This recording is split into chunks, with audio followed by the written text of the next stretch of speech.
Om Shanti. Om Shanti from Gyan Sarovar, which is what you can see in the window behind me. So the topic, making easy Raj Yoga easy, I can just imagine Bap Dada asking all of us, it's easy, isn't it? You find it easy, don't you? And we're like, yeah, okay, Baba, yes, very easy. And I remember once Daddy Janki made a really interesting point in one of her classes, and she said, it's easy to be one of the 8, but it's not easy to not be one of the 8. And what she meant by that was, for the 8 souls, there's no feeling of effort. It's very natural and easy. And for everyone else, there's some kind of battling with the self. So what is it that makes that difference between whether I find Raj Yoga easy or difficult? And in a way, the word natural comes to mind, because if something's natural, then we find it easy. You know, you don't find it easy to stand on one foot because it's not natural. And in a way, we have to find a way to approach Raj Yoga, which is natural. Baba sometimes uses this analogy that we're all like upside down. You know, even though in the study, there's actually only one thing that we have to learn, really. And even Baba said it today. He said, at the end of the drama, you don't want to be having to say to yourself, I'm a soul, I'm a soul, I'm a soul. It should be by now something very natural. And he sometimes says we're like bats, we're like hanging upside down. And I think that's a good clue actually to how we need to put ourselves back up the right way. And even if you watch like a meditation commentary or listen to a commentary, but especially when they have the fancy ones with the visuals, and they show the yogi sitting there, and then they show the point of light going up, up, up, up, far away to the soul world. And in a way that, although it's powerful in its own way, in some ways, it kind of subtly reinforces the subconscious belief that, like, this character, this Jillian, and this costume and this sort of physical reality is kind of real. And then in our meditation, we make effort to kind of leave it and go somewhere for a little bit of silence, a little bit of peace. And then as soon as we get back into the daily consciousness, boom, our mind is again like, what's going on in the drama? You know, drama has its own pull, its own magnetism. And so in a way, we have to get to the point where we feel that the soul world and that silence and stillness, where there's no time, no thoughts, we just are radiant stars shining with our family, with Baba, like that has to feel real. That has to be my like natural concept of who I am and where I belong, you know, and that I come down for a short time into this body, into this role, and in a way, making the drama much smaller. Even visually, it can help us to kind of, when you're meditating, you know, don't just feel like you're going somewhere, but feel like that's all around, like soul world is so real. In the last 6 months, I spent quite a bit of time listening to people who have left their body, like died in some kind of accident or illness. And so temporarily, sometimes even up to half an hour, people can get to the point where even their body is beginning to get cold and stiff, but the soul has gone off somewhere. It's obviously still connected with the thread, it can come back. but it's gone to the point where they often describe coming into a world of light, and they see the stars there, and they say that they know every one of those stars as a being, and they know that being. They say, I don't know how I know who they are, but I know who they are. And there's no strangers.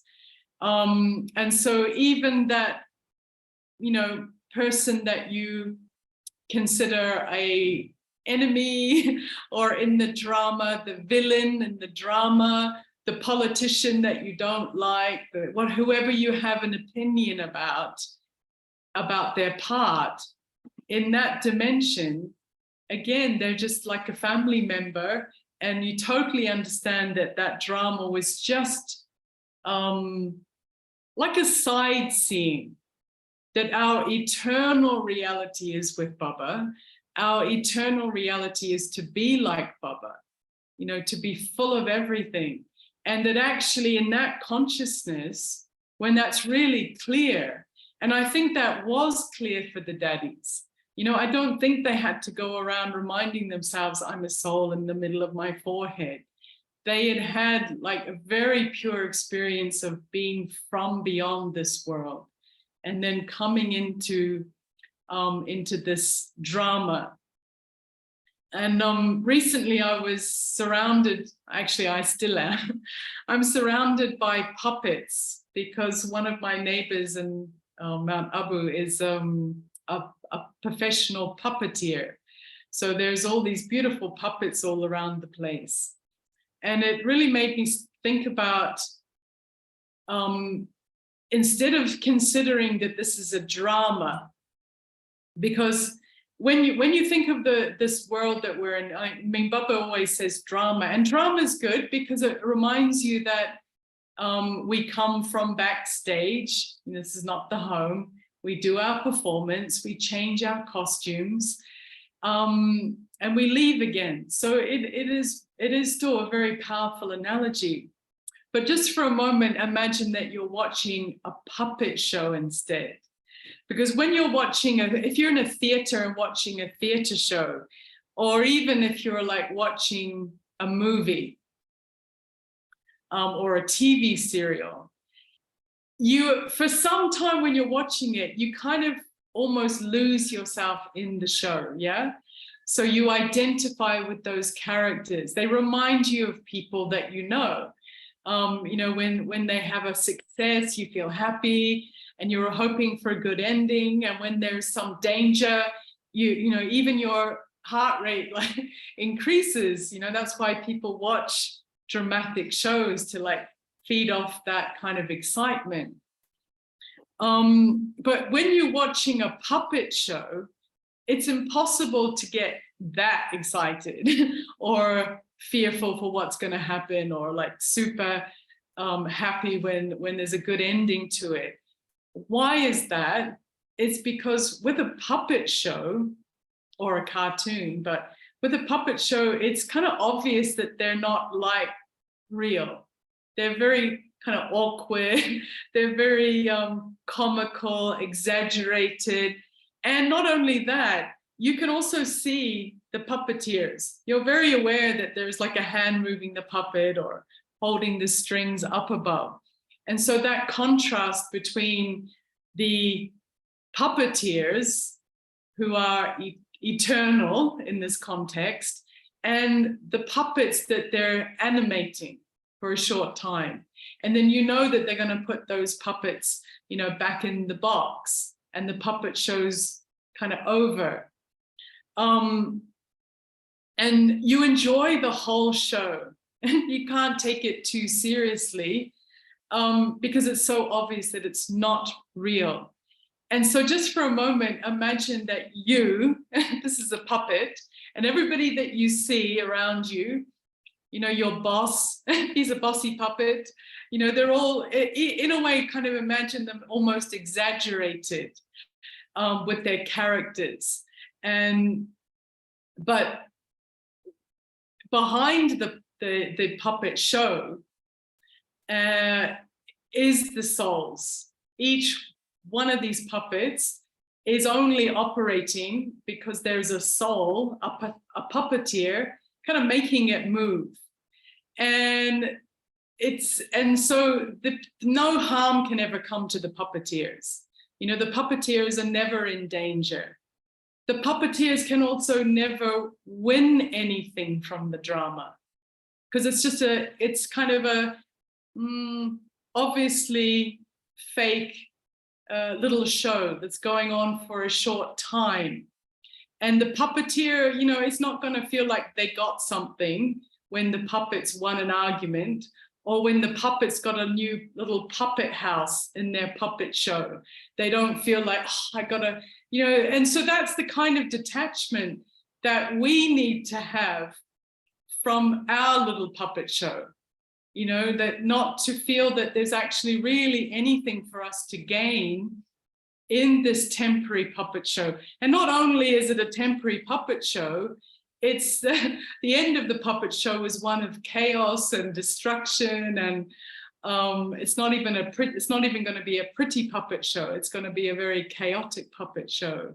But we're all watching it from that perspective of the eternal soul, watching the show, not labeling it good or bad, because we have nothing to gain from the puppet show, you know, or nothing to lose in the puppet show. And I'll give you like a practical example of this. I had an experience some years ago. I was in 𝐷𝐴𝐻 and I was sitting at the front of the hall, and I was about to start singing a song. And I begin to, you know, notice that my heart was racing a little bit. That feeling of like nervousness was coming. And, you know, it's not a nice feeling, is it, when you're feeling like that anxiety? And then I kind of asked myself, well, what does Jillian want? And when I said Jillian, I was really kind of thinking of this concept of me as this kind of character in the drama. What does Jillian want? And of course, what Jillian wants is for the song to go good and everybody to go bravo, and, you know, to have some like limited little attainment in the puppet show. And of course, because there's that kind of hope, there's always fear that comes with it, that maybe I'm not going to do it well, and maybe I'm not going to, you know, even though people might clap, I'm going to know in my mind that, oh no, I didn't get the notes, it was embarrassing. And then I said, what does the soul want? And I really could imagine like this puppet about to sing a song, and then the soul shining, you know, like God, radiating pure energy. What does the soul want? And what immediately came to my mind was nothing. The soul doesn't need anything from this moment in this drama, from this little scene in the drama. It's so much bigger. It's like God. You know, what could God, like being, possibly attain from a 3-minute little song and a little bit of clapping in the puppet show? And that kind of feeling of like, the soul really doesn't need anything. All the fear just vanished, because it was the fear of the mind that thinks that it's Jillian, that thinks that Jillian is real, and that thinks that some little approval from the other puppets is somehow going to give Jillian something. And that contrast of realizing, oh, actually, I have everything in the soul, I really felt it. And what was more interesting to me was that actually when I did start to sing the song, it really felt like the song was being sung. It wasn't like, okay, Jillian sang a song. It was like the song was sung. There wasn't I and my ego involved and then creating the tension. And then what happened was the song, I noticed that was much more clear. Like my voice was just sort of, felt like I'd never sung it that clearly or beautifully. because I, the Jillian I, wasn't in between, wasn't in between with her fears and her hopes and her stress, basically making the puppet freeze up on some level. And so whenever our ego is involved in action and thoughts, that pure soul energy is filtered and blocked and then distorted, and then it comes out with not saying the right thing, or like doing something with stress, or rushing around, or being like a bit impatient with someone, because there's this character in the way, and I'm very involved with that character. And so easy, Rajyoga is easy because there is actually really only one thing that we have to do, and that is to consider ourselves to be souls. And once that's very clear, and I lost my track a bit. I was talking about those people who have died and come back. And so one thing is that they often describe, well, the first thing that they say is fear of death, finished forever. And they're so surprised that, especially because many of them don't believe in the soul, you know, I've mostly heard Westerners' accounts, and they're so shocked to suddenly notice that, you know, their body's still on the bed or the table or the accident scene, and there they are watching it all. So immediately the separateness is so clear, so obvious.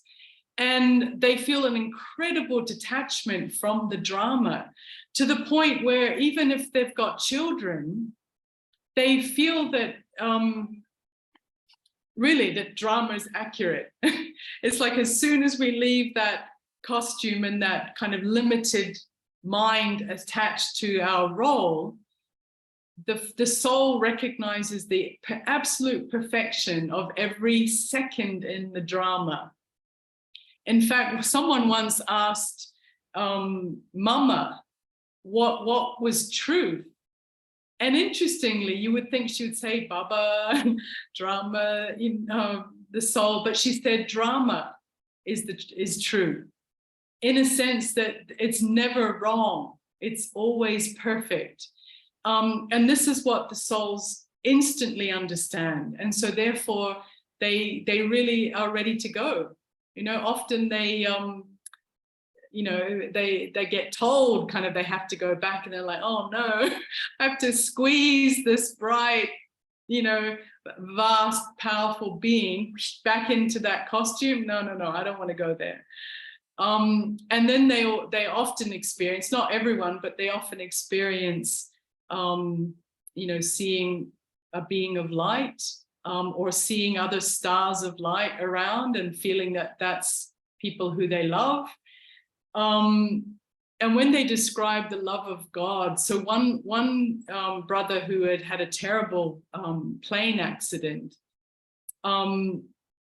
he had an experience of Baba, and he said, if you put all the love of all the mothers from the beginning of time until now all together, that love would be a dot compared with that love that was coming from that being. And I think why it's so good to hear those experiences is like, actually it's even been researched that people who have had those experiences do not fear death anymore. But even people who listen to people who've had those experiences, they also lose the fear of death. And so when you hear them describing that detachment from the body, and then the role, and then the feeling that everything in the drama that's happening is perfect, and there's this family of souls who love me, and then there's Baba, essentially they got their 7 days course within a few moments of leaving the body and coming back. But we have sometimes years and years to really find our own way to make those concepts go deeper inside, you know, to really feel that that's the reality and this drama is not. And of course, when you take the course, you're always told, you're not your body, you're not your role, you're not your car, you're not this, you're not that. And I think as you go along in Gyan, you find like more and more and more subtle layers of what we are not. And so for me, one thing that I noticed that, in a way I was trapped in it for many, many years of my Brahmin life, is trying to be virtuous, trying to be a good Brahmin, trying to be a serviceable Brahmin, but doing it really from body consciousness. And then in that consciousness, then you notice other people are more patient than you, or give better classes than you, or whatever it is. We bring our body consciousness along and put it on top of this Brahmin role. But I think the ultimate kind of attachment that we have to realize if we really want to be able to have easy yoga, and when I say easy yoga, I really feel like what we all need to be focusing on now is the seed stage. Baba said that you can talk to me at Amrit Vela, la la la, Baba, this happened. That's not the highest frequency of yoga. That's not the Atma bomb that's going to send out silence and reach the souls. The stage of yoga that really is going to move the clock of Kali Yuga onto the golden age is that absolute point consciousness that I am exactly like Baba. And who is Baba? Baba is a silent being. Baba's not thinking this, that, and the other. All knowledge is merged, and therefore Baba's not churning Gyan. He's not reminding himself of anything. Actually, a really lovely analogy that a friend, BK friend of mine, gave once. And she said, imagine that you're with your 𝐿ok𝐻𝐿 family and you're watching a TV show, and suddenly the show's finished. She said, you don't have to then remind yourself, you don't have to close your eyes and say, okay, we're not the show, we're actually the family here, and my mom's here and my dad's here, and it's so clear and so obvious. You don't have to meditate and remind yourself of who you are and that the show's not real. And so that's really how detached we have to be, and how obvious the truth has to be, that the show is not real, but our eternal family of souls. And that includes all souls. That's so important. That's what I've noticed, when I listen to these people who have left the body and seen Baba, is they're not Brahmins. They're often complete atheists or complete what we would call sinners. And yet there they are in their beautiful form of a soul, feeling Baba's love. And so when we think of the family of souls, it's every soul that you see. So in the drama, whatever, whether it's your annoying boss or someone with a very different political view or whatever it is in your limited mind and the way we judge the drama, we have to keep seeing that world of light, that beautiful golden light, and all the points which are all our family members who have eternal love for us. And in that awareness, the drama is really just a little sideshow. It's only 5,000 years. in terms of Baba's eternity, it's still a very small little cycle and a very little drama. And yet the soul is so vast, the drama is so small, the soul is so big, and I think for me that contrast has really helped me to try and put the way, from the bat, coming back in the right kind of way of seeing things. And the less that the drama kind of occupies my emotions. If we have another class sometime, I'd love to talk to you about emotions and feelings, because actually they're our indicators of whether our consciousness is locked in the limited drama or whether we're connected to the soul in a sense. But yeah, so I'm just aware that I've already almost reached the time. So perhaps for the last couple of minutes, we can just go there, and to be able to do it in a second, because it's just like turning the TV off. So not only is the drama finished, as it could be for us at any moment, not only is the drama finished, but every thought that I have about the drama is unnecessary now. There's nothing that I need to do, nothing I need to change in the drama, no one that I need to save, no words that need to be spoken. It's time to go back home. And this is where, this really is our home. It's where we truly belong. It's where we're most ourselves.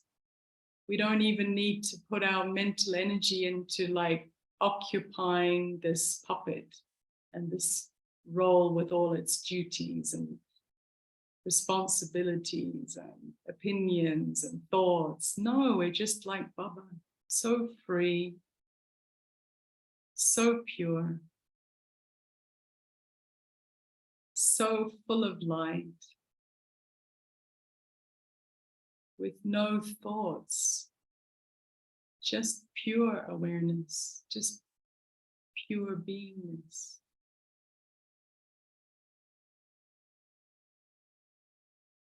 So free, just floating in that ocean.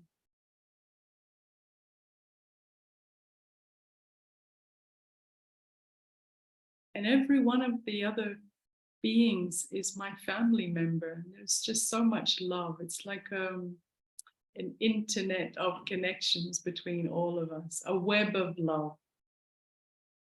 And there's no strangers here. There's no one to fear.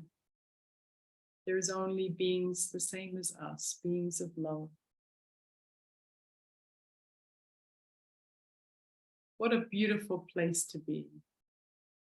And then when it's time to come back into the awareness of the drama, it's with the full, clear, obvious awareness that it's just a wonderful show. And there's absolutely nothing to fear. If I lose a costume, no worries.